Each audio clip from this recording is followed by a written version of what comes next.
Perspective है। आप syllabus देखिए, एथिक्स के सिलेबस के फर्स्ट पिलर में अभी तक यहाँ तक हम डिस्कस कर चुके हैं। आगे वैसे हमें डिस्कस करना है ह्यूमन वैल्यूज के बारे में, लेकिन नीचे देखो एक टॉपिक है ethical issues in international relations and funding. इस टॉपिक को आप फिलहाल ज़्यादा अच्छे से रिलेट कर सकोगे, तो इस टॉपिक को फिलहाल हम आज कवर करते हैं। उसके बाद हम नेक्स्ट लेक्चर में ह्यूमन वैल्यूज के बारे में डिस्कस करेंगे। तो आज हम डिस्कस करेंगे ethical issues in international relations and funding के बारे में, एथिक्स इन आईआर यानी ethics in international relation. Simple मतलब ये है जब दो देश एक दूसरे के साथ डील करते हैं, फॉर एग्जांपल ए बी के साथ डील कर रहा है, तो ए का जो कंडक्ट है वो एथिकल स्टैंडर्ड्स के हिसाब से होना चाहिए। फॉर एग्जांपल सभी देश एक दूसरे को इक्वली ट्रीट करें और सभी देश एक दूसरे की इंडिपेंडेंस और सोवरेनिटी का सम्मान करें। ऐसा नहीं कि ए देश के द्वारा कुछ ऐसा किया जा रहा है कि बी देश की सोवरेनिटी हर्ट हो। फॉर एग्जांपल अगर देखो आज के समय में इंडिया नेपाल के अंदर नेपाल से बिना पूछे कोई रोड बनाने लग जाता है या फिर नेपाल के अंदर कुछ ऐसा करना लग जाता है जिसके लिए नेपाल की अनुमति नहीं ली गई है, तो नेपाल तो सीधा सीधा बोलेगा ना कि भैया आप हमारी टेरिटरी के अंदर हमसे पूछे बिना क्या कर रहे हो, ये हमारी सोवरेनिटी का उल्लंघन है, ये हमारी आज़ादी का वायलेशन है। तो ऐसा नहीं होना चाहिए। सभी देश एक दूसरे की आज़ादी का सोवरेनिटी का सम्मान करें, ह्यूमन वैल्यूज का रिस्पेक्ट होना चाहिए, इंटरडिपेंडेंस प्रमोट करें, यानी एक दूसरे के ऊपर जब देश डिपेंडेंट रहेंगे तो वार की संभावना कम हो जाती है और कोऑपरेशन की संभावना बढ़ जाती है। और सबसे लास्ट में जो ग्लोबल कॉमन गुड है, जैसे देखो Arctic ocean, Antarctic ocean, space या फिर जो इंटरनेशनल वाटर है, ये सब ग्लोबल कॉमन गुड है। मतलब किसी एक देश का हक नहीं है इन सभी ग्लोबल कॉमन गुड्स पर। तो इन सभी ग्लोबल कॉमन गुड्स का इस्तेमाल किया जाए सोसाइटी की भलाई के लिए, मानवता की भलाई के लिए। तो ये कुछ एथिकल स्टैंडर्ड्स हैं। देखो आईआर में एथिकल स्टैंडर्ड्स फॉलो करने की बात करना ये कोई नई चीज़ नहीं है। कोटिलिया ने भी फॉरेन रिलेशंस में एथिकल स्टैंडर्ड्स को फॉलो करने पर काफी फोकस किया था और इंडियन फिलोसफी तो हमेशा से इस मामले में इंक्लूसिव रही है। इंडिया ने बाहर से जो एथिकल आइडियाज या फिर एथिकल प्रैक्टिसेस हैं उनको अपने कल्चर में एडॉप्ट किया है, लेकिन मॉडर्न इंडिया में जब से नेशन स्टेट का कंसेप्ट आया है तब से और ज़्यादा आवश्यकता महसूस हुई है कि इंटरनेशनल रिलेशंस में एथिकल स्टैंडर्ड्स को फॉलो किया जाए। जो यूएन जैसे इंस्टीट्यूशंस हैं इनको इस्टैब्लिश किया गया है ताकि सोसाइटी के लिए कॉमन गुड को प्रमोट किया जा सके और जो वर्ल्ड की शेयर्ड वैल्यूज हैं जैसे ह्यूमन राइट्स, इन सबको प्रमोट किया जा सके। तो इस वजह से यूएन जैसे इंस्टीट्यूशंस को इस्टैब्लिश किया गया है। और यूएन की आपको पता है 1948 में United Nations Declaration on Human Rights आई थी। इसके अलावा भी काफी सारी कॉन्फ्रेंसेस या फिर कन्वेंशंस फैसिलिटेट की गई है यूएन के द्वारा वुमेन रिस्पेक्ट एंड डिग्निटी के संदर्भ में, विभिन्न कल्चर्स के रिस्पेक्ट में और पॉलिटिकल रिस्पेक्ट में भी। और यूएन देखो एथिक्स को प्रमोट करता है गवर्नेंस में रिसर्च की सहायता से, और विभिन्न कंट्रीज में जो अच्छी एथिकल प्रैक्टिसेस को फॉलो किया जाता है उन एथिकल प्रैक्टिसेस को यूएन कोशिश करता है कि दूसरे देशों में भी प्रोपेगेट किया जाए, उन अच्छी एथिकल प्रैक्टिसेस को पूरे वर्ल्ड में फैलाया जाए। इसके अलावा यूएन ने सिविल सर्वेंट्स के लिए एक कोड ऑफ कंडक्ट ड्राफ्ट किया था और एथिकल इंफ्रास्ट्रक्चर भी प्रिपेयर किया गया है यूएन के द्वारा। और सबसे लास्ट में यूएन ने काफी इंपॉर्टेंट रोल प्ले किया है गुड गवर्नेंस को पॉपुलराइज करने में, यानी विभिन्न देशों में गुड गवर्नेंस आए, कौन सी वैल्यूज को फॉलो करना चाहिए विभिन्न गवर्नमेंट्स के द्वारा, और डेमोक्रेटिक गवर्नेंस को प्रमोट करने के लिए, सस्टेनेबल डेवलपमेंट गोल्स को प्रमोट करने के लिए, इन सब चीजों के लिए यूएन ने काफी अच्छा काम किया है। तो कहने का एसेंस यहाँ पर ये हुआ मॉडर्न एरा में यूएन काफी एक्टिव रोल प्ले कर रहा है ताकि इंटरनेशनल रिलेशंस में यानी विभिन्न देश जब एक दूसरे के साथ डील करें तो उनका जो कंडक्ट है वो एथिकल स्टैंडर्ड्स के आधार पर होना चाहिए। अब नेक्स्ट देखो हम बात करते हैं, अब देखो हम विभिन्न अप्रोचेस या फिर विभिन्न मॉडल्स की बात करते हैं एथिक्स इन आईआर से संबंधित। मेनली 3 अप्रोचेस हैं एथिक्स इन आईआर में, मोरल रियलिज्म, मोरल आइडियलिज्म और सबसे लास्ट में एथिक्स ऑफ ग्लोबल कॉमन्स। सबसे पहले बात करते हैं मोरल रियलिज्म की। ये जो फिलोसफी है वो ये कहती है पावर ही वर्ल्ड में पीस एंड हार्मनी एस्टैब्लिश कर सकती है। इस फिलोसफी के द्वारा पावर को बहुत ही इंपॉर्टेंट एलिमेंट माना जाता है वर्ल्ड में सिक्योरिटी के लिए, हार्मनी के लिए और पीस के लिए।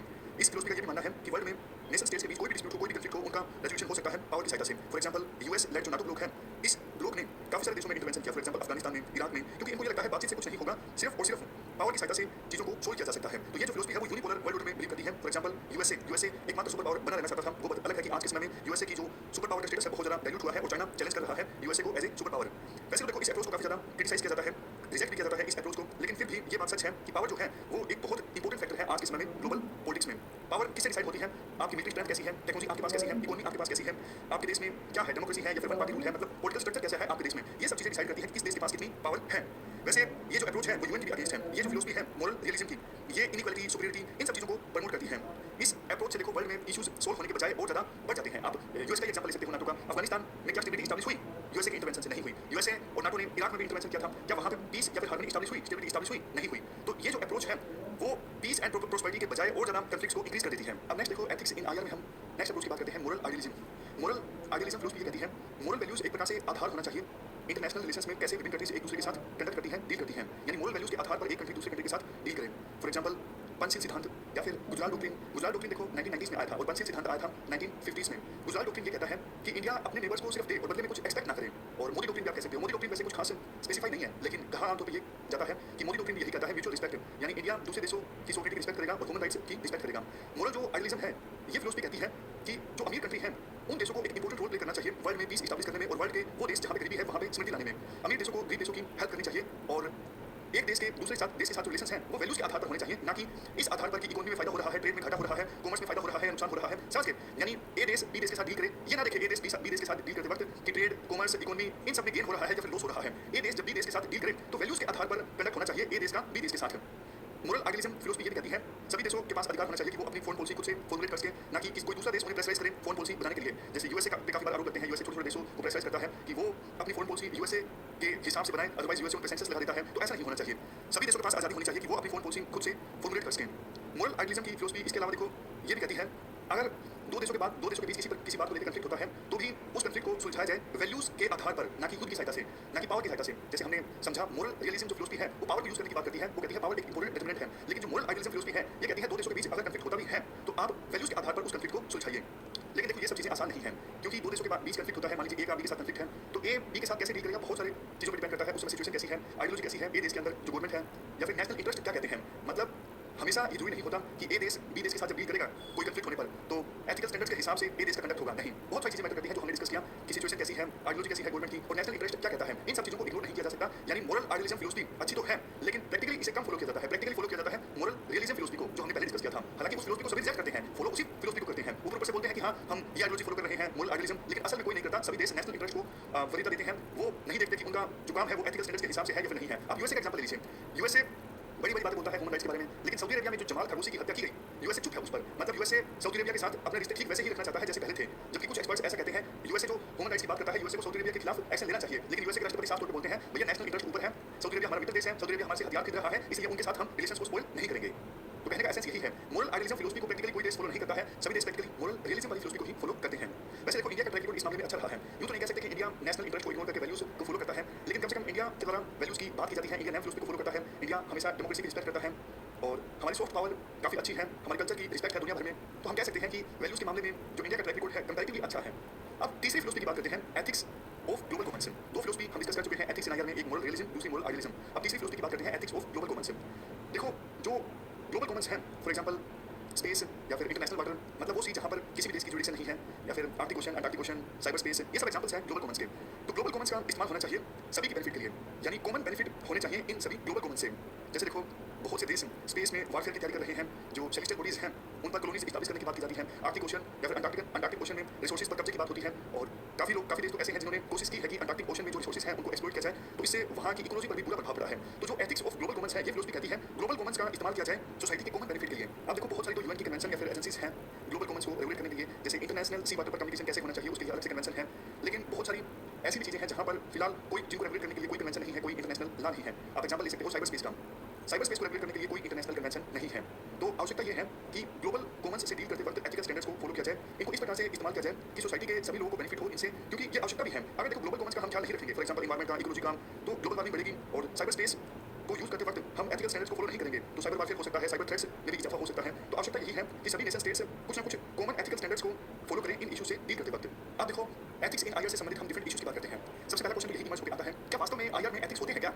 जैसा शुरुआत में हमने डिस्कस किया प्रैक्टिकली सभी मोरल रियलिज्म की पॉलिसी को फॉलो करते हैं, मोरल आइडियलिज्म की पॉलिसी को फॉलो कोई नहीं करता। तो क्वेश्चन उसी से संबंधित है, क्या वास्तव में आईआर में एथिक्स होते हैं, फॉलो किया जाता है देशों के द्वारा या फिर नहीं किया जाता है? देखो प्रैक्टिकली तो ऐसा ही बोला जाता है कि आईआर में एक देश जब दूसरे देश से डील करता है तो सिर्फ नेशनल इंटरेस्ट को ही देखता है और बाकी चीजों को नहीं देखा जाता है। सिचुएशन के हिसाब से सिर्फ अपना फायदा देखा जाता है। कहने को तो बहुत सारी इंटरनेशनल कन्वेंशंस हैं, लेकिन वर्ल्ड के पावरफुल कंट्रीज के द्वारा उन इंटरनेशनल कन्वेंशंस को तसल्ली से फॉलो नहीं किया जाता है। जैसे देखो इंटरनेशनल सी वाटर में कम्युनिकेशन से संबंधित जो कन्वेंशन है उसको बार बार चाइना के द्वारा इग्नोर किया जाता है, लेकिन चाइना पर कार्रवाई करने का किसी की हिम्मत नहीं है। तो बहुत से लोग कहते हैं इंटरनेशनल कन्वेंशंस जो है यूएन से संबंधित या फिर किसी और ऑर्गेनाइजेशन की वो नाम की है। तो अभी तक हमने सब कुछ डिस्कस किया कि इंटरनेशनल रिलेशंस में एथिक्स को नहीं फॉलो किया जाता है, लेकिन अब कुछ दूसरे व्यू पॉइंट्स जानते हैं जो ये कहते हैं कि इंटरनेशनल रिलेशंस में एथिक्स को फॉलो किया जाता है, क्योंकि लोग चाहते हैं कि एक्शंस जो हों विभिन्न कंट्रीज के वो एथिक्स पर आधारित होने चाहिए। लोग विभिन्न कंट्रीज के एक्शंस को सही मानते हैं या फिर गलत मानते हैं, एक्सेप्ट करते हैं या फिर रिजेक्ट करते हैं एथिकल स्टैंडर्ड्स के बेसिस पे। और अगर देखो नेशन स्टेट्स के द्वारा इंटरनेशनल कन्वेंशंस को फॉलो किया जाता है तो उनकी सॉफ्ट पावर बढ़ती है। अगर नहीं फॉलो किया जाता है इंटरनेशनल कन्वेंशंस को तो उस देश की सॉफ्ट पावर काफी ज्यादा कम होती है, रिस्पेक्ट कम होती है। चाइना का एग्जांपल आप ले सकते हो। चाइना का फिलीपाइंस से एक विवाद था, विवाद के बाद एक एजेंसी का डिसीजन आया था जिसको चाइना ने मानने से इनकार कर दिया था। तो उसके बाद पूरे वर्ल्ड में चाइना का काफी सारा क्रिटिसिज्म हुआ था। तो इस वजह से कम कंट्रीज के ऊपर एक मोरल ऑब्लिगेशन होती है कि इंटरनेशनल कन्वेंशंस को माना जाए। सबसे लास्ट में देखो आईआर में अगर एथिक्स को फॉलो किया जाता है तभी पीस और हार्मनी एस्टैब्लिश हो सकती है। पावर या फिर वेपन्स की सहायता से पीस एंड हार्मनी एस्टैब्लिश नहीं हो सकती है। तो ये हमने कुछ पॉइंट्स डिस्कस किए जिसके बीच में ये कहा जाता है कि आईआर में एथिक्स को फॉलो करना चाहिए और कुछ हद तक किया भी जाता है विभिन्न कंट्रीज के द्वारा, क्योंकि ये सब फैक्टर्स जो हमने अभी डिस्कस किए कि लोग चाहते हैं मोरल ऑब्लिगेशन होती है, पीस एंड हार्मनी एस्टैब्लिश होती है, ये पॉइंट्स मैटर करते हैं जो फोर्स करते हैं विभिन्न देशों को आईआर में एथिक्स फॉलो करने के लिए। लेकिन काफी बार देखो इस बात पर भी विवाद रहता है कि एथिकल स्टैंडर्ड्स हैं क्या? एथिकल स्टैंडर्ड्स तो सब्जेक्टिव होते हैं ना। ए देश बी देश के साथ कुछ डील कर रहा है, ए देश कह सकता है कि हमारा जो कंडक्ट है वो एथिकल स्टैंडर्ड्स के हिसाब से है, लेकिन बी देश कह सकता है नहीं आपका कंडक्ट एथिकल स्टैंडर्ड्स के हिसाब से नहीं है। तो एथिकल स्टैंडर्ड्स अपने आप में एक सब्जेक्टिव चीज है। अब नेक्स्ट क्वेश्चन ये उठता है कि वैसे एथिक्स होने क्यों चाहिए आईआर में? तो इसके पीछे 4 पॉइंट्स दिए जा सकते हैं। लोगों की dignity, respect, freedom, free will को इंश्योर करने के लिए एथिक्स होने चाहिए इंटरनेशनल रिलेशंस में। प्रोस्पेरिटी, पीस और हार्मनी इंश्योर करने के लिए एथिक्स होने चाहिए आईआर में। और देखो ह्यूमन बीइंग्स को सिर्फ अपने लिए नहीं जीना चाहिए, उनके ऊपर एक सोशल रिस्पांसिबिलिटी होती है जिसे आप कलेक्टिव रिस्पांसिबिलिटी भी कह सकते हो। That is responsibility for human kind, यानी मानवता के लिए कुछ करने की रिस्पांसिबिलिटी। और सबसे लास्ट का पॉइंट देखो आपके घर में तब तक पीस नहीं रहेगी जब तक कि आपके पड़ोसी के घर में पीस नहीं होगी, इसलिए आप एफर्ट्स लगाइए कि आपके पड़ोसी के घर में भी पीस हो। तो ये हमने काइंड ऑफ पॉइंट्स डिस्कस किए ये बताने के लिए कि आईआर में एथिक्स होना जरूरी क्यों है। अब नेक्स्ट हम डिस्कस करते हैं एथिक्स ऑफ वार के बारे में। ये अगला इशू है। अभी हम एथिक्स इन आईआर से संबंधित वेरियस इश्यूज के बारे में डिस्कस कर रहे हैं और हमारा नेक्स्ट इशू है एथिक्स ऑफ वार। वार देखो एक नेगेटिव ऑब्जेक्ट है, जैसे पीस एक पॉजिटिव ऑब्जेक्ट है, उसी प्रकार से वार जो है वो एक नेगेटिव ऑब्जेक्ट है। वार को देखो अनएथिकल माना जाता है काफी सारे पॉइंट्स की वजह से। सबसे पहले तो देखो वार में एप्लीकेशन ऑफ पावर देखने को मिलती है, एप्लीकेशन ऑफ इंटेलेक्ट नहीं देखने को मिलती वार में। अगर दो देशों के बीच कुछ इशू आता है तो उसका समाधान यानी सोल्यूशन निकालने की कोशिश करनी चाहिए ह्यूमन रैशनैलिटी की सहायता से, ह्यूमन रीजनिंग की सहायता से, विजडम की सहायता से। लेकिन वार जो है एक प्रकार से विजडम को शो नहीं करता है, पहले दूसरे ऑप्शन से तलाशने की कोशिश करनी चाहिए सोल्यूशंस को निकालने के लिए। अगर दो देशों के बीच डिस्प्यूट होता है वार को देखो अंतिम सोल्यूशन होना चाहिए, अंतिम रास्ता होना चाहिए। एग्जाम्पल के तौर पे सेकंड वर्ल्ड वॉर की आवश्यकता पड़ी थी क्योंकि उस समय ये बहुत ज़्यादा जरूरी हो गया था कि लोगों की फ्रीडम, लिबर्टी, डिग्निटी को प्रोटेक्ट करना। तो फासिज्म के अगेंस्ट वो युद्ध जरूरी हो गया था, तभी वो युद्ध स्टार्ट हुआ था। तीसरा पॉइंट देखो ये है वार में बहुत सारे लोगों की जान चली जाती है, बहुत से निर्दोष लोग भी मारे जाते हैं, तो कंसिक्वेंसेस जो होते हैं वार के बहुत बुरे होते हैं। लास्ट का पॉइंट वार देखो इसलिए बुरा है क्योंकि वार की वजह से आर्म रेस देखने को मिलती है। इतना ज़्यादा पैसों का खर्चा होता है आर्म रेस में, क्या इतना सारा पैसा खर्च करना हथियारों पर उचित है तब जबकि इतने सारे लोगों को दो वक्त की रोटी नहीं नसीब हो पाती? तो ये एक प्रकार से ह्यूमन डिग्निटी के अगेंस्ट है।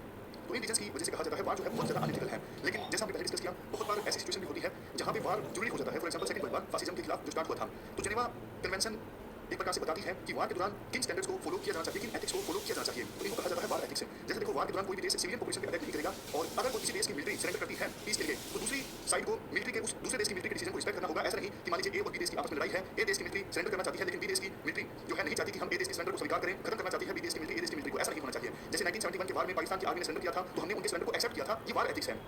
इसके अलावा देखो मान लीजिए ए देश के सैनिक शहीद हो जाते हैं या मारे जाते हैं बी देश में, तो बी देश को उन सैनिकों का सम्मान करना होगा, या तो वापस लौटाना होगा सम्मान के साथ ए देश को, अदरवाइज अगर वहीं पर उनका अंतिम संस्कार किया जाता है तो प्रॉपर रिस्पेक्ट के साथ उनको दबाया जाएगा या फिर उनका अंतिम संस्कार होगा। इसके बाद मिलिट्री ह्यूमन राइट्स को वायलेट नहीं करेगी कॉन्फ्लिक्ट जोन में, और ह्यूमन बींग्स को कॉन्फ्लिक्ट जोन में एज ए शील्ड इस्तेमाल नहीं किया जाएगा। ऐसा नहीं कि ह्यूमन बींग्स को आगे कर पीछे पीछे मिलिट्री चले और उनको एक प्रकार से शील्ड की तरह इस्तेमाल किया जाए, ऐसा नहीं होगा। ये एक प्रकार से वार एथिक्स के अगेंस्ट है। तो ये हमने डिस्कस किया एथिक्स इन आईआर में वार से संबंधित इशू। अब हम डिस्कस करते हैं एथिक्स इन आईआर में रिफ्यूजीज का इशू। देखो United Nations high commission for refugees की डेफिनेशन के हिसाब से रिफ्यूजी वो है जो एक देश से दूसरे देश में जाता है। फॉर एग्जाम्पल एक देश से बी देश में जाता है क्योंकि ए देश में उसकी जान को खतरा है, उसकी फ्रीडम, लिबर्टी, इन सब चीज़ों को खतरा है। तभी अगर कोई पर्सन भाग जाता है ए देश से और पहुंचता है बी देश में तो वो बी देश के लिए वो पर्सन होगा रिफ्यूजी। 1951 की रिफ्यूजी कन्वेंशन के हिसाब से इस प्रकार से जब कोई पर्सन ए देश से बी देश में जाता है क्योंकि ए देश में उसकी जान को खतरा है या फिर लिबर्टी, फ्रीडम को खतरा है, तो बी देश उस पर्सन को वापस नहीं लौटाएगा। समझ गए? यानी कोई पर्सन है मिस्टर एक्स की जान को खतरा है ए देश में, वो भाग गया बी देश में, तो 1951 की कन्वेंशन कहती है ऐसी सिचुएशन में कोई रिफ्यूजी बी देश के पास या फिर किसी भी देश के पास आता है तो वो देश वापस उस रिफ्यूजी को मजबूर नहीं करेगा कि आप वापस उसी देश में जाइए जहाँ पे आपकी जान को खतरा है। 1951 की रिफ्यूजी कन्वेंशन ये भी कहती है अगर देखो वो देश जहाँ पे कोई रिफ्यूजी आता है, अगर उस देश ने 1951 की रिफ्यूजी कन्वेंशन को साइन किया है तब तो वो देश बिल्कुल ही वापस रिफ्यूजी को नहीं भेजेगा उस देश में जहाँ से वो भागकर आया है अपनी जान खतरे में होने की वजह से। लेकिन वो देश जिनका एक ट्रेडिशन रहा है रिफ्यूजीज की हेल्प करने का, फॉर एग्जाम्पल देखो इंडिया जैसे देशों ने हमेशा से हेल्प की है रिफ्यूजीज की। 1971 में बांग्लादेश से बहुत से रिफ्यूजीज हमारे देश में आए और श्रीलंका से भी बहुत से रिफ्यूजीज भागकर हमारे देश में आए, अफगानिस्तान से कई सारे देशों के रिफ्यूजीज ने हमारे देश में आकर जान बचाई और इंडिया ने उनको शरण भी दी। हालांकि इंडिया ने 1951 की रिफ्यूजी कन्वेंशन को साइन नहीं किया है लेकिन फिर भी इंडिया के ऊपर एक मोरल ऑब्लिगेशन है क्योंकि इंडिया ने हमेशा से रिफ्यूजीज के ऊपर रिफ्यूजीज की मदद की है। तो जब कोई इंडिया के पास रिफ्यूजी आता है तो इंडिया को उस रिफ्यूजी को वापस नहीं भेजना चाहिए उस देश में जहाँ से वो रिफ्यूजी भागकर आया है अपनी जान बचा के। 1951 की ये जो रिफ्यूजी कन्वेंशन है वो ह्यूमन राइट्स पे आधारित है, रिफ्यूजीज की डिग्निटी, रिस्पेक्ट, फ्रीडम इन सब पे आधारित है। और United Nations high commission for refugees के अनुसार रिफ्यूजीज जो हैं अगर एक देश से दूसरे देश में जाते हैं, फॉर एग्जाम्पल ए से कोई पर्सन भागा है बी देश में, पॉलिटिकल परसिक्यूशन हो रहा था ए देश में, तो वो बी देश के लिए हुआ रिफ्यूजी। बी देश की जिम्मेदारी बनती है कि उस रिफ्यूजी को खाना, एजुकेशन, हेल्थ, लाइवलीहुड ये सब चीजें प्रोवाइड की जाए और बी देश में रिफ्यूजीज को कार्ड भी इशू किए जाएंगे यूएनएचसीआर के द्वारा, United Nations high commission for refugees के द्वारा। ये बेसिक चीजें हैं जो हमने कन्वेंशन से संबंधित डिस्कस की। और वैसे कई बार देखो पॉलिटिकल परसिक्यूशन ना हो रहा हो तो बहुत से लोग जब एक देश से दूसरे देश में जाते हैं तो उन्हें माइग्रेंट्स कहा जाता है, इकोनॉमिक माइग्रेंट्स या फिर सिंपल माइग्रेंट्स। जैसे बांग्लादेश से बहुत से लोग भागकर इंडिया में आते हैं, उनको लगता है इंडिया में अच्छी अपॉर्चुनिटीज हैं, जो बच्चे से मिल जाएगी, जीवन यापन को इंडिया में अच्छे कर सकेंगे, तो उन्हें माइग्रेंट्स कहा जाएगा, उन्हें रिफ्यूजी नहीं कहा जाएगा। रिफ्यूजी तब कहा जाएगा जब बांग्लादेश में उनका परसिक्यूशन हो रहा हो और वो भागकर इंडिया में आ जाए। देखो डेवलपमेंट के फ्रूट्स पाने के लिए यानी अच्छी इकोनॉमिक अपॉर्चुनिटीज के लिए लोग एक दूसरे से दूसरे देश में हमेशा से जाते रहे हैं, लेकिन वायलेंस के कारण आजकल जो रिफ्यूजी क्राइसिस है वो कुछ ज़्यादा ही हो गया है। जैसे सीरिया में बहुत ज़्यादा वायलेंस देखने को मिला, मिडिल ईस्ट के कंट्रीज में काफी बार वायलेंस देखने को मिलता है, तो उन देशों को लोग छोड़ के चले जाते हैं दूसरे देशों में क्योंकि उनको लगता है हम उसी देश में रहेंगे तो हमको मार डाला जाएगा हमारे धर्म के कारण या फिर आइडियोलॉजी के कारण, इसलिए वो दूसरे देश में चले जाते हैं। तो दूसरे देश में जब वो जाते हैं तो दूसरे देश के लिए हो जाते हैं रिफ्यूजीज। इंडिया का ट्रैक रिकॉर्ड रिफ्यूजीज के मामले में पास्ट में काफी अच्छा रहा है, जैसा हमने पहले भी डिस्कस किया।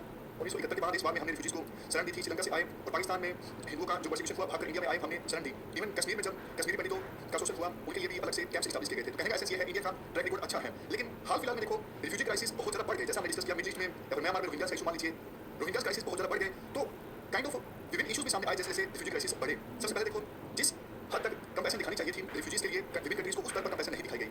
बहुत से रिफ्यूजीज जब मिडिल ईस्ट से गए यूरोपियन कंट्रीज में तो हुआ क्या, कई सारे यूरोपियन कंट्रीज ने अपने दरवाजे बंद कर लिए, कई सारे यूरोपियन कंट्रीज ने फेंसिंग लगा दी, तो बहुत सारे रिफ्यूजीज तो ऐसे थे जो समुद्र में फंस गए, नदी में फंस गए, बोट पर रह गए, कई मर गए। तो जिस एक्सटेंट तक कंपैशन दिखानी चाहिए थी उस एक्सटेंट तक कंपैशन नहीं दिखाई गई विभिन्न कंट्रीज के द्वारा।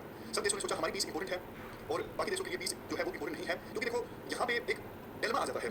जैसे जर्मनी में एक बहुत बड़ा इशू बन गया था, कुछ जो रिफ्यूजीज बन के आए थे जर्मनी में उन पर आरोप लगे टेररिज्म को प्रमोट करने के, तो वहाँ पे जो राइट विंग पार्टीज थी उन्होंने पूरी तरह से कह दिया था कि रिफ्यूजीज को जर्मनी में नहीं आने दिया जाएगा क्योंकि अगर ये जर्मनी में आएंगे तो ये टेररिज्म प्रमोट करेंगे।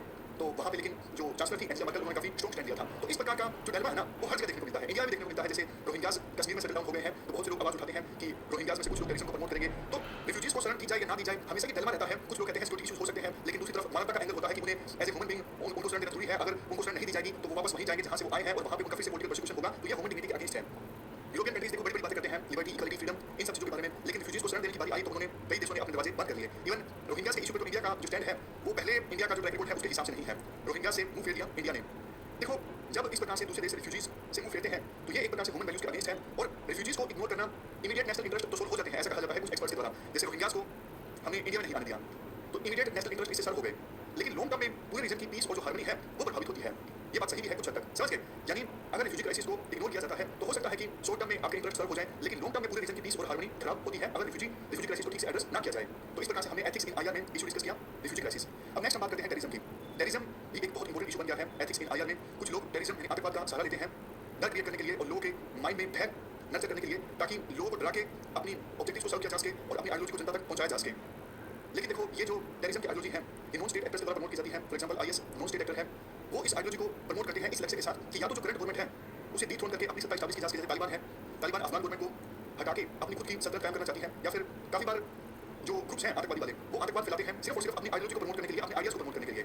और काफी बार इंडिपेंडेंट स्टेट स्टैब्लिश करने के लिए भी टेररिज्म फैलाया जाता है। एग्जांपल आईएसआईएस जिन्होंने आतंकवाद का सहारा लिया, अपना अलग से खलीफा भी अपने आप को डिक्लेयर किया गया बगदादी के द्वारा, वो अलग से अपना स्टेट बनाना चाहते थे। लेकिन देखो टेररिज्म जो है ये बिल्कुल भी एथिकल वे नहीं है, अपने ऑब्जेक्टिव्स को अचीव करने का बहुत ज्यादा अनएथिकल वे है। ये एक प्रकार से इरेशनलिटी को शो करता है, इससे दूसरों की भी प्रभावित होता है, दूसरे का जो राइट टू लाइफ है वो प्रभावित होता है और सोसाइटी को बहुत ज्यादा नुकसान पहुंचता है टेररिज्म की वजह से। स्टेट की देखो रिस्पांसिबिलिटी होती है किसी भी डेमोक्रेसी में, जब भी वो टेररिज्म का सामना करता है तो इसका मतलब ये नहीं कि जिस कम्युनिटी के कुछ लोगों ने टेररिज्म फैलाया है तो उसके लिए पूरी की पूरी कम्युनिटी को दोषी करार दे दिया जाए। समझ गए? मान लीजिए कोई धर्म है एबीसी, इस धर्म के कुछ लोगों ने अगर टेररिज्म फैलाया है तो उस पूरी की पूरी कम्युनिटी को हम दोषी नहीं करार दे सकते। उसी प्रकार से किसी धर्म से टेररिज्म को रिलेट करके नहीं देखा जा सकता। तीसरा, इन्वेस्टिगेशन एजेंसीज बहुत बार क्या करती हैं, कुछ इनोसेंट यूथ को पकड़ लेती हैं और बोलती हैं कि देखो इन्होंने टेररिज्म फैलाया था और हमने इनको पकड़ लिया है, मेडल पाने के लिए या फिर किसी पर्टिकुलर कम्युनिटी का नाम खराब करने के लिए बहुत बार ऐसा किया जाता है। ऐसा नहीं होना चाहिए। इनोसेंट लोगों को बिल्कुल भी नुकसान नहीं पहुंचना चाहिए। टेररिज्म के खिलाफ स्टेट जो लड़ाई लड़ता है, और लास्ट पॉइंट भी इसी से संबंधित है, कोलैटरल डैमेज कम से कम होना चाहिए। मान लीजिए किसी आतंकवादियों को पकड़ रहा है स्टेट, एबीसी 3 आतंकवादी है, तीनों को पकड़ना चाहता है स्टेट, ऐसा नहीं कि इनको पकड़ने के चक्कर में 10 लोग मर गए या फिर 15 लोग मर गए, नहीं। कोलैटरल डैमेज कम से कम होना चाहिए, इनोसेंट लोगों की जाने कम से कम जानी चाहिए। तो टेररिज्म को खत्म करने में स्टेट को शो करनी चाहिए सेंसिटिविटी एंड सेंसिबलनेस, कंपैशन और इम्पार्शियलिटी शो करनी चाहिए और ह्यूमन राइट्स के प्रति अपनी रिस्पेक्ट को भी शो करना चाहिए। तो इस प्रकार से हमने एथिक्स इन आईआर में डिस्कस किया टेररिज्म का इशू। अब देखो एथिक्स इन आईआर में नेक्स्ट इशू है, काफी बार देखो यूपीएससी अगर ये क्वेश्चन पूछ ले कि नेशनल इंटरेस्ट और एथिक्स इन आईआर में अगर कंफ्लिक्ट हो तो क्या करना चाहिए। मतलब वैल्यूज ये कहती हैं कि आप कुछ डिफरेंट स्टैंड लो, लेकिन अगर आप उस स्टैंड लेते हो वैल्यूज के हिसाब से तो आपके नेशनल इंटरेस्ट वायलेट होते हैं। इवन रोहिंग्या रिफ्यूजीज का आप एग्जांपल ले सकते हो। अब देखो वैल्यूज के हिसाब से तो हमें रोहिंग्या रिफ्यूजीज को शरण देनी चाहिए थी, लेकिन अगर हम उनको शरण देते तो ये नेशनल इंटरेस्ट के अगेंस्ट हो सकता था। तो ऐसी सिचुएशन में क्या स्टैंड लिया जाए। देखो नेशनल इंटरेस्ट किसी भी एस्पेक्ट से हो सकते हैं, देश की सिक्योरिटी से संबंधित हो सकते हैं, पब्लिक इंटरेस्ट से संबंधित नेशनल इंटरेस्ट हो सकते हैं, ट्रेड एंड कॉमर्स में नेशनल इंटरेस्ट हो सकते हैं और लास्ट में इमेज ऑफ द कंट्री भी। कंफ्लिक्ट देखो इसलिए आता है, दो देश हैं ए और बी, दोनों अपने अपने नेशनल इंटरेस्ट की सुरक्षा करना चाहते हैं और इसी वजह से कंफ्लिक्ट आ जाता है आईआर में। जैसे इंडिया ने न्यूक्लियर वेपन्स का निर्माण किया इंडिया की सिक्योरिटी को इंश्योर करने के लिए, लेकिन उसी वक्त पाकिस्तान ने भी न्यूक्लियर वेपन्स का निर्माण कर लिया पाकिस्तान की सिक्योरिटी को इंश्योर करने के लिए। तो दोनों देश अपने अपने देशों की सिक्योरिटी को इंश्योर करना चाहते थे, इसीलिए दोनों ने न्यूक्लियर वेपन्स का एक्सपेरिमेंट किया और इस वजह से न्यूक्लियर वेपन्स की वजह से जो कंफ्लिक्ट था वो और ज्यादा बढ़ गया था। तो इसीलिए कहा यह जाता है जब देखो विभिन्न देश अपनी वैल्यूज को फॉलो करेंगे तो वही बात जो हमने पहले डिस्कस की थी, इमीडिएट फ्यूचर में हो सकता है थोड़ा नुकसान हो, लेकिन लॉन्ग टर्म में हार्मनी आएगी, पीस आएगी ही आएगी।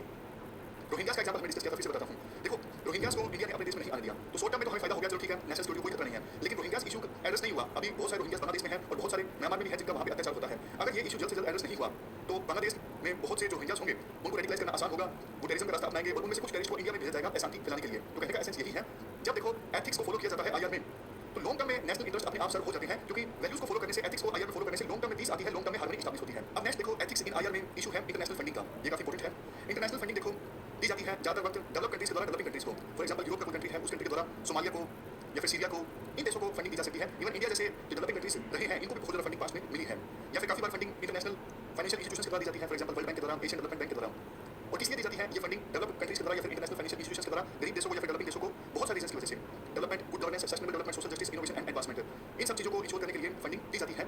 और दो तरीके से दी जाती है, एक तो देखो सीधा सीधा पैसा दे दिया, एड दे दी मतलब वापस नहीं ली जाएगी। जो एड होती है, मदद होती है या फिर ग्रांट होती है उसे वापस नहीं लिया जाता, एक बार दे दिया तो दे दिया। लेकिन जो लोन होता है वो वापस लिया जाता है। ए कोई डेवलप कंट्री है, बी डेवलपिंग कंट्री है, $1,00,000 का लोन लिया तो वापस देना पड़ेगा बी को कई सालों बाद जो भी टर्म्स डिसाइड हुई है। लेकिन ए बी को ग्रांट देता है तो ग्रांट बी को वापस नहीं लौटानी पड़ेगी ए को। जैसा हमने डिस्कस किया ज्यादा टाइम ये जो एड है वो बड़े डेवलप कंट्रीज के द्वारा और इंटरनेशनल फाइनेंशियल इंस्टीट्यूशंस के द्वारा और डोनर एजेंसीज या फिर सिविल सोसाइटीज के द्वारा दी जाती है डेवलपिंग कंट्रीज को या फिर गरीब देशों को। लेकिन देखो बहुत सारे एथिकल इश्यूज इन्वॉल्व हैं। सबसे पहला इशू तो देखो ये है, बहुत बार ये देखा जाता है जैसे ए कोई डेवलप कंट्री है, डेवलप कंट्री से एड दी जाती है बी देश को जो कि गरीब देश है या फिर डेवलपिंग कंट्री है। तो एड जब कोई डेवलपिंग कंट्री को देता है तो अपनी लिबरल वैल्यूज को इंपोज कर दिया जाता है और काफी बार तो कन्वर्जेंस भी देखने को मिलते हैं एड के बहाने, तो ये गलत है। उसके बाद दूसरा एथिकल इशू देखो ये है, आईएमएफ जैसे लोन देता है developing balance of payment crisis की सूरत में तो बहुत सारे रिफॉर्म्स लाने को कहा जाता है। जैसे इंडिया में रिफॉर्म आए थे 1991 में, जब हमने आईएमएफ से एड ली थी, लिबरलाइजेशन, प्राइवेटाइजेशन, ग्लोबलाइजेशन रिफॉर्म्स। उस देश को कहा जाता है आईएमएफ के द्वारा हम आपको एड तो दे रहे हैं, लेकिन आप टैक्स बढ़ाइए, ऑस्टेरिटी लाइए, गरीबों को जो सब्सिडी स्कीम्स हैं गरीबों के लिए, उन सब्सिडी स्कीम्स को बंद कीजिए। तो ये सब चीज़ें बहुत बार देखने को मिलती है एड की सूरत में। Next, conflict of interest. बहुत बार देखो ऐसा भी देखने को मिलता है, जैसे बिल गेट्स एक इम्यूनाइजेशन प्रोग्राम ला रही है इंडिया में अपने एनजीओ के माध्यम से, लेकिन जो मेडिसिन, जो दवाइयाँ प्रोवाइड की जा रही हैं वो एक ऐसी कंपनी की जा रही है जिसमें वो खुद उस बोर्ड के मेंबर हैं, उस कंपनी के बोर्ड के मेंबर हैं। तो बहुत बार एड के नाम पे अपने बिजनेस इंटरेस्ट को प्रमोट करने की कोशिश की जाती है, यानी कन्फ्लिक्ट ऑफ इंटरेस्ट होते हैं। और सबसे लास्ट में सिक्योरिटी कंसर्न्स। बहुत बार देखो ऐसा होता है एड के नाम पर टेररिज्म, इंसर्जेंसी, ये सब एक्टिविटीज को प्रमोट किया जाता है। तो ये सब एथिकल इशूज हैं इंटरनेशनल फंडिंग से संबंधित। इन सब इशूज को हम एड्रेस कैसे कर सकते हैं? देखो, एड एक नोबल काज है। जब कोई डेवलपिंग कंट्री को एड देता है या फिर इंटरनेशनल फाइनेंशियल इंस्टीट्यूशन गरीब देश को एड देता है तो ये अच्छी चीज़ है। लेकिन जो एथिकल इशूज हमने डिस्कस किए, इनको एड्रेस करने के लिए मैकेनिज्म ये हो सकता है ट्रांसपेरेंसी लाई जाए पूरी फंडिंग में, कहाँ से फंडिंग आ रही है, किस काम के लिए आ रही है। दूसरा, डेवलपिंग कंट्रीज में भी कुछ रिफॉर्म लाए जाए ताकि जो फंडिंग आ रही है उस फंडिंग को अच्छे से मैनेज किया जा सके। और अगर पुअर गवर्नेंस है तो उसे ठीक किया जाए। जैसे नेपाल में कहा जाता है भूकंप के आने के बाद बहुत सारी एड आई, लेकिन गवर्नेंस अच्छी नहीं थी नेपाल में, इसलिए कुछ मदद का ठीक से इस्तेमाल नहीं किया जा सका। तो अगर डेवलप कंट्री से डेवलपिंग कंट्री में एड आती है तो इनोवेशन और एंटरप्रेन्योरशिप को इंक्रीज किया जाए, ट्रांसपेरेंसी को प्रमोट किया जाए, अच्छी गवर्नेंस और रिसोर्सेज को ठीक से मैनेज किया जाए। तीसरे नंबर पे जो फाइनेंशियल इंस्टीट्यूशन एड देते हैं उनके अंदर जो डेमोक्रेटिक कैरेक्टर है उसको चेंज किया जाए। जैसे आईएमएफ, वर्ल्ड बैंक, ये सब जो इंटरनेशनल इंस्टीट्यूशंस हैं इनके अंदर भी डेमोक्रेसी आनी चाहिए। सबसे लास्ट में सोसाइटी में अवेयरनेस लाई जाए, जहाँ पे वेस्टेड नहीं है, वेस्टेड इंटरेस्ट है, निहित स्वार्थ के जो लोग होते हैं जो अपना बिजनेस एजेंडा प्रमोट करने के लिए एड का सहारा लेते हैं, तो इस बारे में लोगों में जागरूकता फैलाई जाए। Awareness in society against vested interest people. तो इस प्रकार से हमने एथिक्स इन आईआर को काफी डिटेल से डिस्कस किया। अब कोई भी क्वेश्चन आए आप आसानी से अटेम्प्ट कर सकते हो। आज की इस डिस्कशन में इतना ही है। Thank you very much for discussion.